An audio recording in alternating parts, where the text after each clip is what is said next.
I thought I was just falling asleep until I saw myself falling, not from a bed, but from the life I had quietly abandoned for years.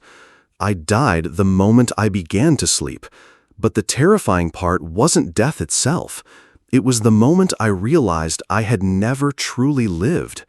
My body was still there, motionless, exhaling its final shallow breaths as if nothing unusual had happened.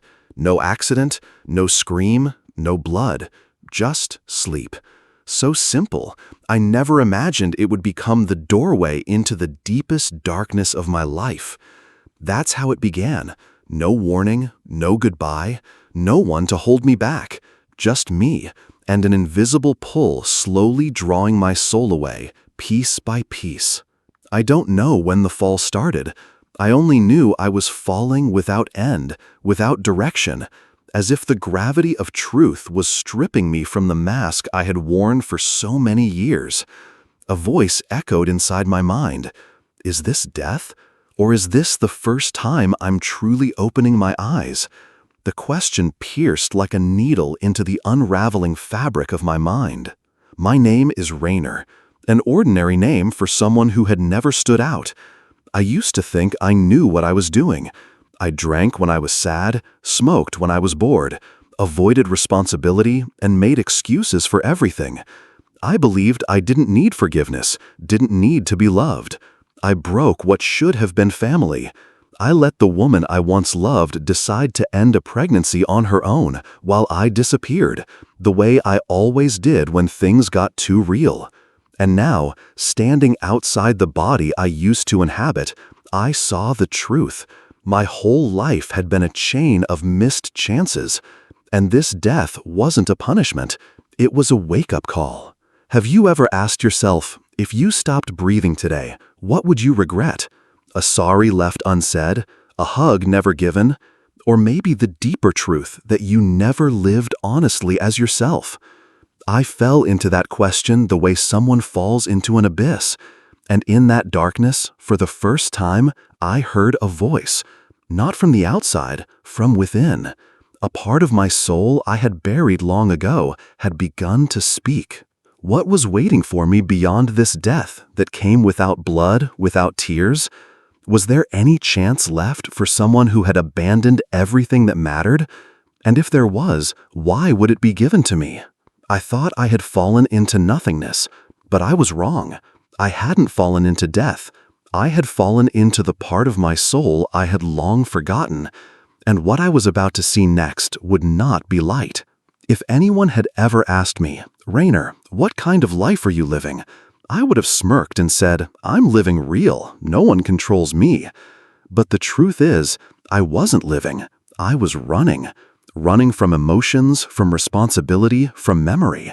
I drove fast not to get anywhere, but to leave behind everything that clung to me in my sleep. The disappointment in my parents' eyes, the voice of a child that never had a name, and the hollow version of myself pretending to be strong. I had a job, nothing bad, nothing special. A small apartment, weekend drinking with old friends. A few lovers who passed through like smoke. I didn't commit, I didn't trust, I didn't love with my whole heart. I called it freedom. But how can a truly free person be terrified of silence? How can freedom feel like a cage without a lock, one you never step out of? I didn't need pity. I didn't even pity myself. I got used to turning off everything, feelings, hope, even the idea that anyone out there could ever really care about me. I met a woman once, the only person who saw something good in me before I ever did. She carried my child, and I didn't dare to stay. I didn't keep my word. I wasn't there when she needed me most. No calls, no questions, no presence. I didn't stop her. I didn't take responsibility. And I carried that guilt like a stone in my chest. No one saw it. No one knew. But I never forgot. Have you ever done something that made you feel like you no longer deserved to be loved? I have. And the worst part was, I thought I could keep living without ever having to face it. I drank to forget, but memory didn't vanish. I smoked to fill the emptiness, but the hole inside my heart kept growing. I did everything I could to avoid being sober, because sobriety meant facing myself, and facing myself was more terrifying than death. Have you ever lived without actually touching your own life? Ever lie in a dark room and wonder, if I disappear tomorrow, would anyone notice? And if they did, how would they remember me? I didn't have the answer then. I only knew one thing. I was sinking. With each passing day, each wrong choice, each word I failed to say, each loop I created and couldn't escape. Until that night. The night I thought was just sleep. I used to think I had hit rock bottom, but I was wrong. Rock bottom isn't when you lose everything. It's when you realize that everything you once called life was just death slowly crawling into your soul, one silent moment at a time. I didn't wake up in bed, and I didn't wake up in my body.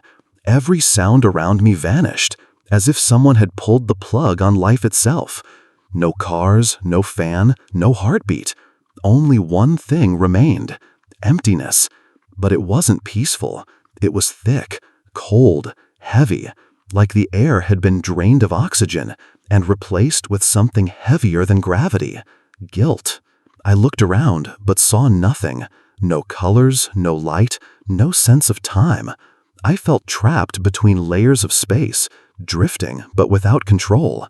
I didn't know where I was going or how long I had been floating. An hour, a day, a lifetime? Time wasn't measured in minutes or hours. It was measured in feeling. It was the endless weight of regret stretched across the void. And I began to feel something I had never felt in life: being watched, not by anyone else, but by the deepest part of me.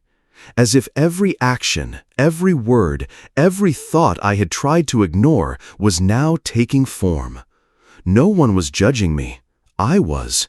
Every look I avoided, every word I never said, every hug I refused, every chance I didn't take, they hovered around me like silent ghosts, and there was nowhere to run. Then the cold set in. Not the cold of wind or water, but the cold of memory. The chill that seeps in from things you chose to forget, from moments you knew you were wrong but walked forward anyway. It soaked into every layer of my soul, every thought, every feeling. I began to shiver. I had no body, but I still shook. A fear without shape, strong enough to crush the will to resist. Then I heard it, a sound like wind slipping through a sealed door. But the more I listened, the more I realized it wasn't wind. It was crying. A child's cry, faint, fragile, distant. But it pierced through me like a cold needle to the heart. I didn't know why it hurt so deeply until I did. I knew that cry, though I had never heard it in this world, though it had never echoed across this life.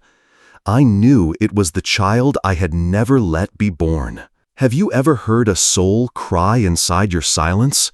Have you ever felt guilt so real, so alive, that it didn't need to be spoken to be known? I wanted to scream. I wanted to run back to the past. I wanted to say I was sorry, but there was no mouth, no legs, no time. Only a thick darkness swallowed me whole, and that cry etched itself into the walls of my soul. It wasn't punishment. It was true. But what broke me wasn't the darkness. It was when, inside that very despair, I began to see light. And that light wore a face I never expected. The light did not burst in like a flash. It arrived slowly and gently, as if it were afraid of hurting me. In that dense darkness, it was only a thread, yet it was enough to silence every wordless scream inside my chest. I watched it, and then I saw the child, a tiny little being, barely larger than my palm. Yet nothing about the child seemed weak. A quiet glow surrounded the small form, and though there were no eyes, I knew the child was looking at me. Though no words were spoken, I felt the child speaking straight to my heart in a language beyond sound. I dropped to my knees, not by force, but because I could no longer stand. The storm of guilt inside me turned to tears that poured out like water breaking through a dam, tears held back for years. I wept like a child myself, like someone who finally understands he has lost the most precious thing before he even knew what it was. I tried to speak apologies, hundreds of them, for not being there, for lacking courage, for my fear and selfishness, for choosing to run instead of staying, for being a father who never became a father, and a man who never learned what love is. The child did not blame me or show anger. The child simply gazed and forgave, with no conditions, no promises required, no proof demanded. Forgiveness came as naturally as breathing, as if the child understood everything I had never grasped about myself, and knew I had lived in my private hell long enough. I wanted to hold that luminous little body, but it began to dissolve. It was not disappearing, it was returning to the source that had sent it. Before the glow consumed the last outline, the child left something behind. Not an object, but a feeling. A peace deeper than anything I had ever touched. A presence I could never forget. And a quiet message rising from within me. You can begin again if you choose. Do you believe some souls enter this world only to teach you a single lesson and then depart? That some gifts appear only when you think you've lost everything, so that you remember love is never too late, unless you refuse to love at all? I once believed forgiveness had to be earned, but that tiny soul showed me forgiveness is not a prize for the perfect. It is a lamp for the lost, and I have wandered too long. Yet the question remains, if I have been forgiven, can I find the courage to forgive myself? And if I truly receive a second chance, how will I use it? I expected the light to vanish with the child, yet it stayed, spreading gently like early mist that seeps into every thread of my weary soul. Then I sensed an unseen presence without shape or voice that assured me I was no longer alone. There was no courtroom, no sentence, no heaven or hell, only myself and truth. It was a truth I could not flee, excuse, or hide from, as I had done all my life. No one accused me, but I saw myself more clearly than ever. A stream of images played before me like a film. They were not grand achievements, but the small moments I once dismissed. The day I ignored a homeless man's silent plea. The moment I smirked at someone's tears. The time I let my mother's call ring unanswered because I assumed she would revisit old grievances. The night I could have expressed love, but chose to stay silent. Each choice felt like a small blade cutting into my own heart. I asked, am I a bad person? The answer did not come in words. It arrived as a knowing. I was not bad. I had forgotten.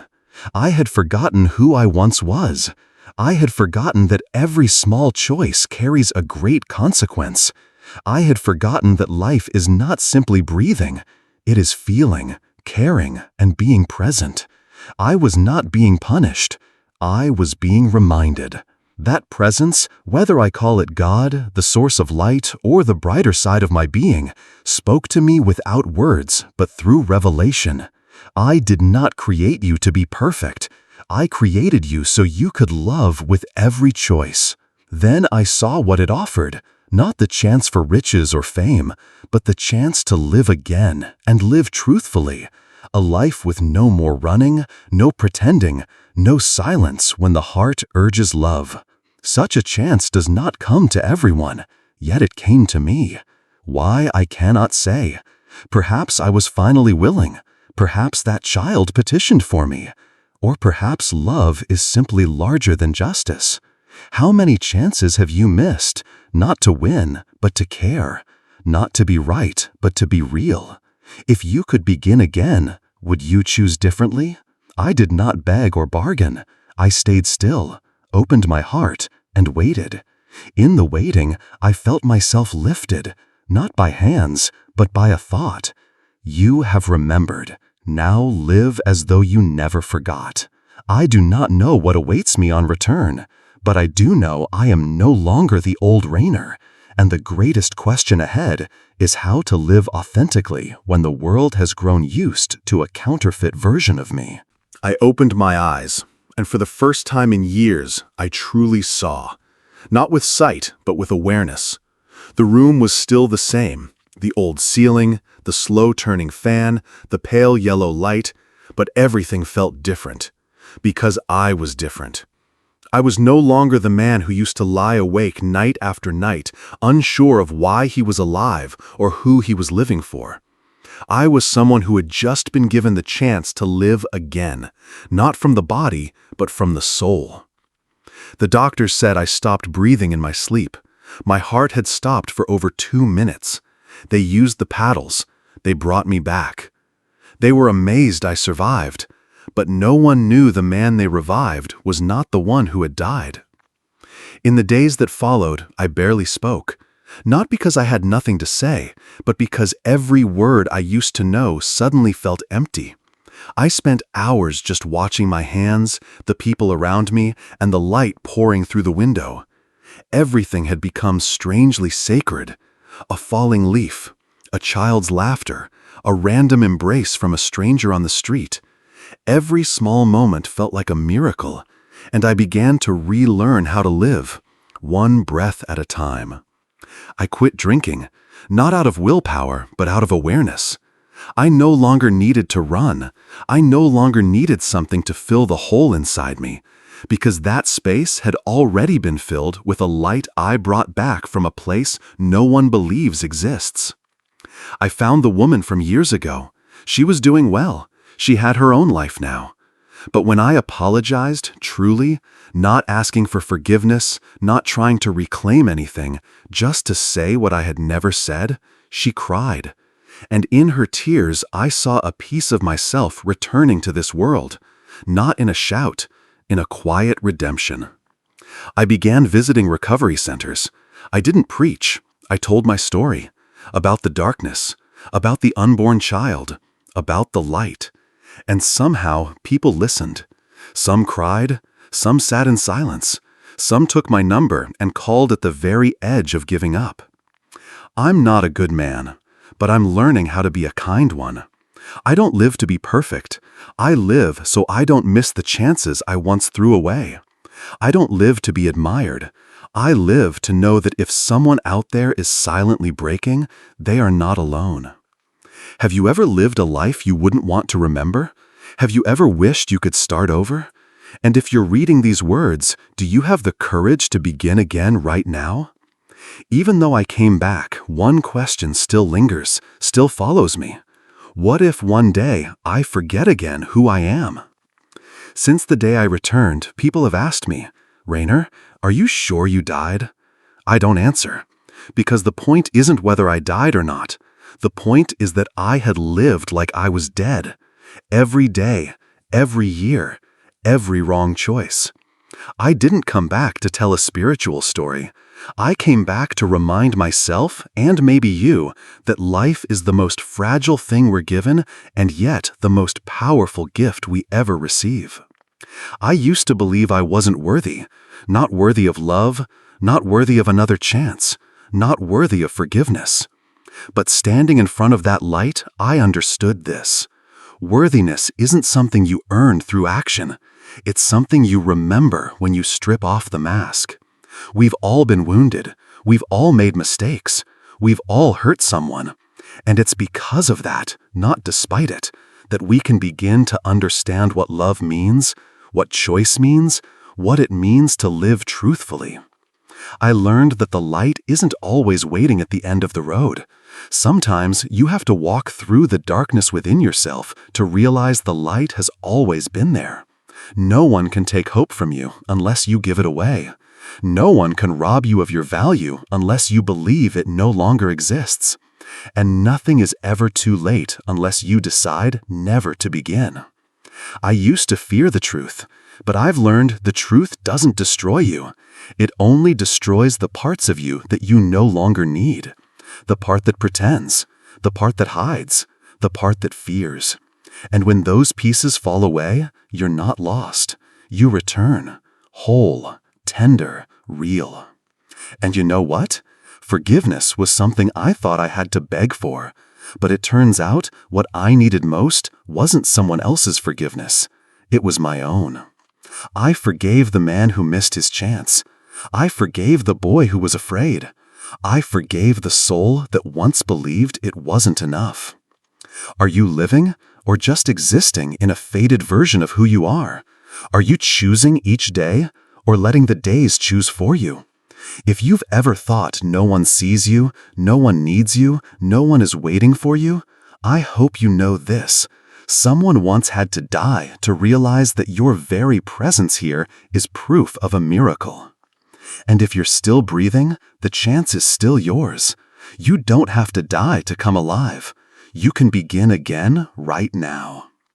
The question is not whether you will be offered a second chance, but whether you will grasp the first one already in your hands before it slips away like a final breath. You may never have brushed against death, yet have you ever felt empty in a crowded room, laughed at a party while your heart stayed cold, or stared into a mirror and failed to recognize the person looking back? Awakening is not reserved for the remarkable. It arrives the moment you can no longer bear another day of pretending, when you are tired of bracing yourself, acting fine, and chasing what was never meant for you. It does not need a dramatic crisis. Sometimes it begins with a single quiet moment, an unexplained tear, a gentle tap on the loneliness inside. You don't have to die to learn how precious life is. Pause. Look within. Remember why you once dreamed, loved, hoped, and believed. If you cannot remember, let this story remind you that you deserve a meaningful life, not a perfect one, but a genuine one. That you are not alone in doubt or in the longing to be seen, to be touched, to live as yourself.